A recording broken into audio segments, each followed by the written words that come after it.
Today I have 3 Gothic Thrift Flip Witchy clocks for you. Welcome to my channel. DIY number 1, a moment in time. So here's a thrifted clock. And it's not bad looking, but it's got that plastic look. And that decorative piece comes off along with the glass. Once I take these screws out of the back here. And I'm going to take this piece and spray paint it black, and I'm going to remove the glass. We're not going to reuse that. And you see the clock face is just paper glued on. And a fork is a good tool to remove the hands. You can get under it without bending them up. They're very flimsy. And just carefully jiggle them off. And then under this hand there'll be a little nut and a washer that you have to remove. I just use my little pliers to unscrew the washer here. Or the nut, I'm sorry. And then I push down on that shaft to push the clock out of the back. Or the clock motor, whatever you want to call it. Now I'm going to remove this paper face. And it doesn't have to be perfect, but I don't want to destroy it because I'm going to use it. Now I've just got a thin piece of cardboard. And I traced out the same size circle, and I'm cutting that out. And then we're going to mark the hole in the center and run that through. Actually, a pencil push through is the right size to get that opening. And you see, this is just a soda 12-pack box, and this is some glue stick. That's all. Once I get that glued down, I'm going to take my hot glue and trace these numbers. And they're not going to be perfect. This is witchy. We want them to be kind of rustic, so I'm just going to do my best to trace them on the front here.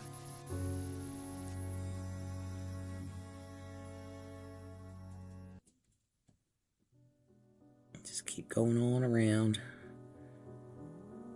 I think the 4 is my favorite. That one turned out particularly nice. So once that is done, I am going to use my favorite. This is not the tissue paper. These are pieces of torn napkin. And it's just a plain white napkin, but it doesn't matter if it has a print on it because we're going to be painting it. Add your Mod Podge, make sure you get it all around the edges of where your hot glue numbers are, and take your brush, make sure there's some Mod Podge in your brush, and just press it down. Make sure it gets all the way around the edges. And the napkins are a little sturdier than the tissue paper. They're not going to rip as much when you're trying to go over top of texture with them, and I don't think any of it ripped. And we're going to go around and cover each number. Pressing all that down, and as you're pressing it down with Mod Podge in your brush, you're also sealing it, so you don't need to go back over it with Mod Podge. You can if you like. And then what we're going to do is go around the outside edge and then bring it around to the back. And we also go ahead and do the back because you're not going to see it, but it will turn this paper and cardboard into like a leathery texture. It'll give it some stability, and it will it'll hold up. And then we're also going to clear coat finish it anyway, but so yeah, just bring it around, overlap it to the back.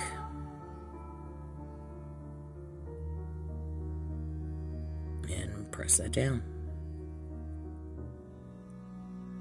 So I just keep going around and doing the entire outside edge, and then the entire back and the entire front in the middle there. And once that's dry, let it dry for a couple hours. I'm just going to paint this with black chalk paint. And I'll put that aside to dry, and now I'm going to paint the clock itself with the black chalk paint. And we want to get rid of that shiny plastic look that it has. So that's done and dry. And now I've got some baking soda mixed with my vintage paint, which is like a blue-gray. And make sure that gets mixed together really well. And I've got my sponge dabber here. And I painted it black because I want that black to show through a little bit. If you don't want a color showing through, you can paint the same color first before you do this, before you do the texture. And I'm just going to dab it on, a little heavier in some spots than others, but again, I want that black to show through. Let's keep on going around.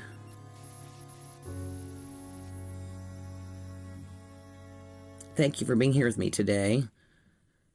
I love these clocks. DIY number 2 and 3 are projects I did last fall, but I've gotten a lot of new subs since then, so hopefully some of you haven't seen those. And that's it all done.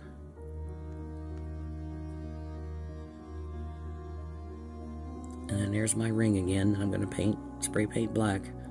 Too many details to try to paint that with a brush. And I'm going to take my vintage paint and just dab that on the clock hands. I didn't texture this paint. I just dab it on there. It's already black, and then it's got the same look. And the same paint, the vintage, and a chip brush. And we're going to dry brush this entire clock face, picking up the texture and the numbers. Then I'm going to take my small sponge dabber and go over just the numbers to make sure they stand out. You want to be able to see the numbers. Just go around and do all of them.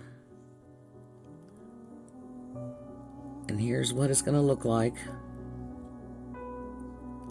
So I'm going to take some E6000 and go around the inside here. And I'm going to leave a couple spaces for some hot glue to make sure we have that instant hold and allow the E6000 to cure. And I just put 4 little dabs of hot glue around the circle and then a little in the center. And make sure that's not, a big blob of glue. Make sure you kind of spread it flat. So once I've got that glued in place, I'm going to replace the washer and the nut. Tighten that down a little bit.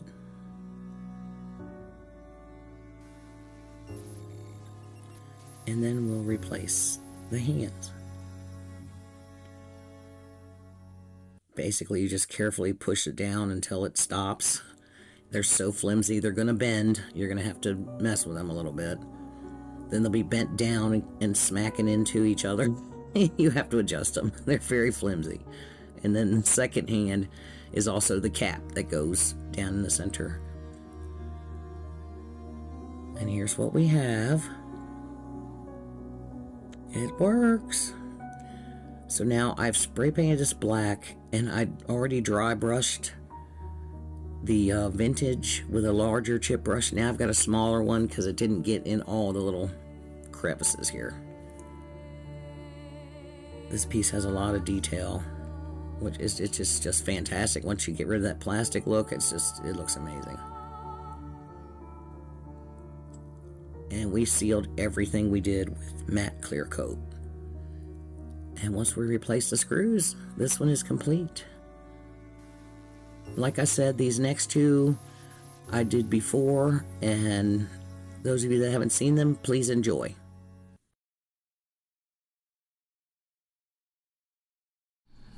So I got this clock at Dollar General. It was $10, but I got it on a BOGO. They have the houseware sale sometimes, and I think I paid $5 for it. And I had to kind of beat it up to get it apart.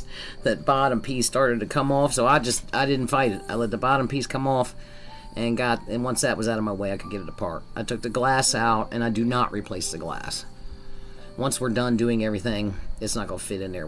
It's not going to go all the way back. You'll see.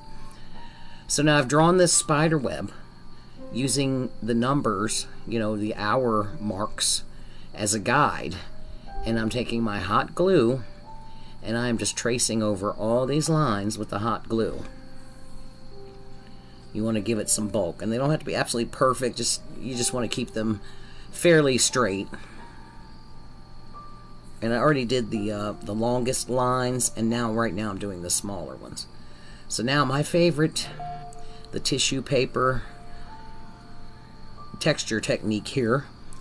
And I just took a sheet that was just a little smaller than the entire face and just went ahead and covered the entire thing.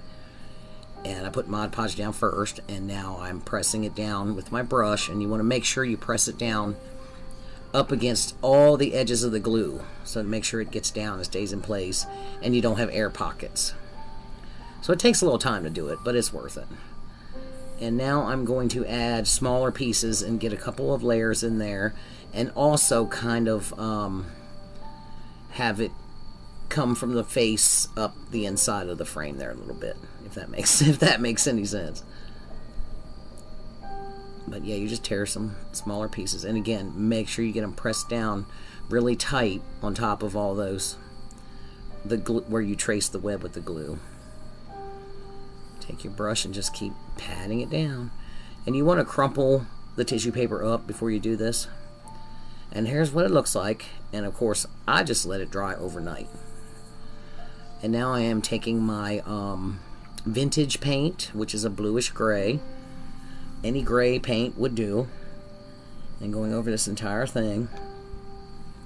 And while that's drying, the frame, we're going to give it some texture as well. I've got this ribbon, came from Hobby Lobby. And I'm taking my brush and spreading that tacky glue across the front. And you just want to kind of work it. Once that glue tacks up a little bit, it's going to stay in place. So once you just keep pressing it down, and it will stay put.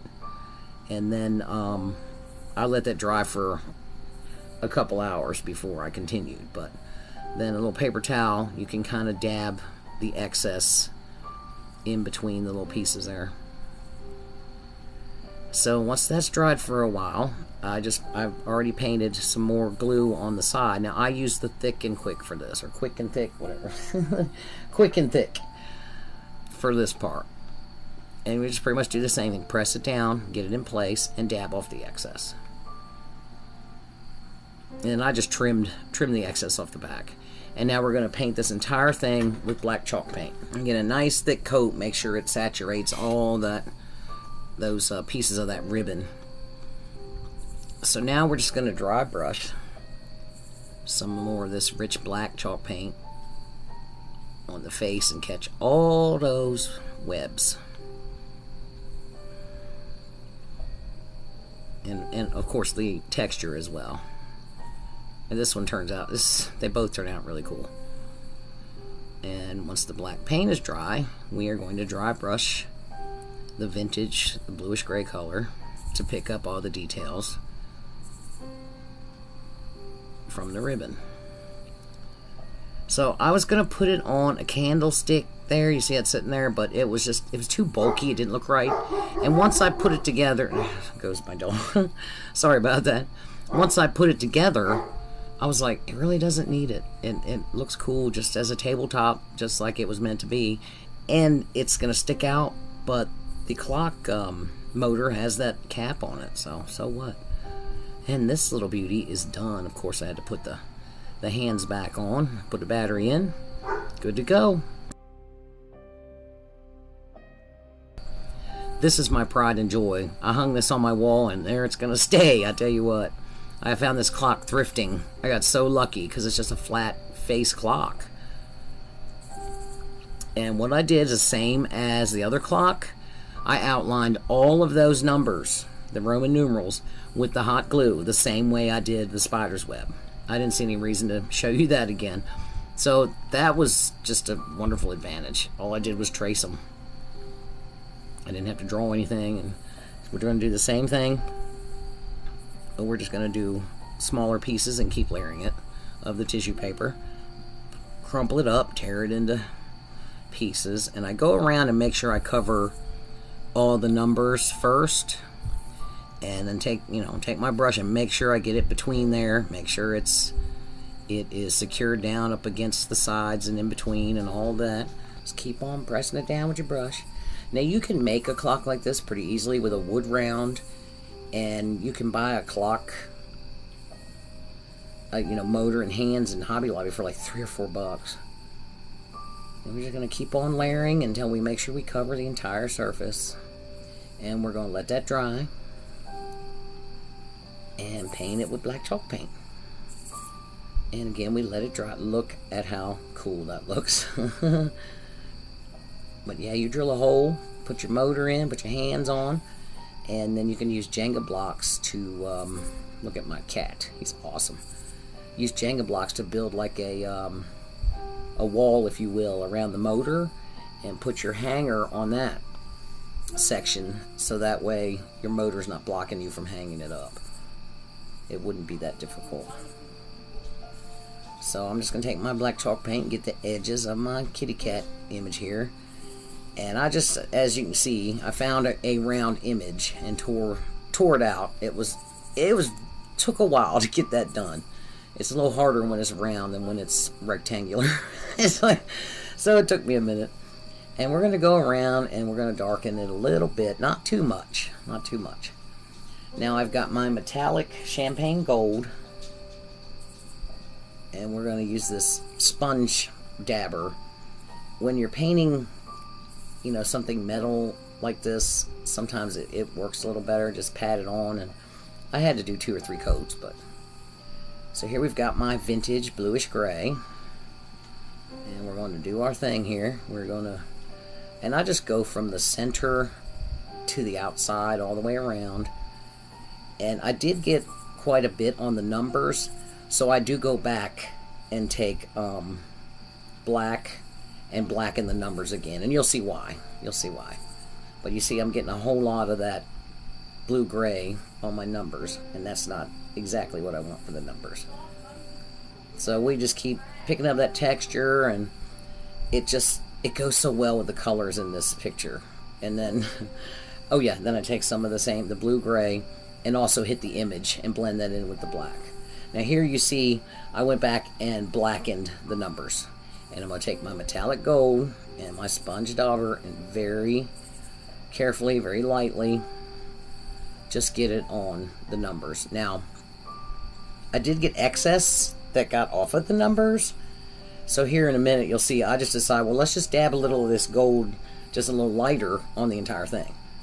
Instead of, I'm like, well, I'm not going to sit here and touch all that up and redo the whole thing. I was like, let's just dab a little bit of the gold here and there. So there you can see I'm doing that. And especially around the outside. And just give it a little. And I'm also doing the same thing on the image. The trees already have a little bit of gold touches to them. So especially on the trees, I dab some of the gold on there.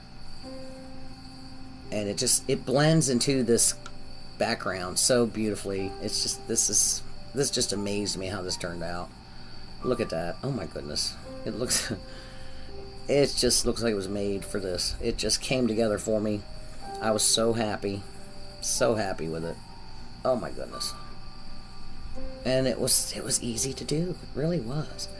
And then I hit it with a couple coats of the satin clear coat. And once I put the hands back on, I never took the motor out of this one.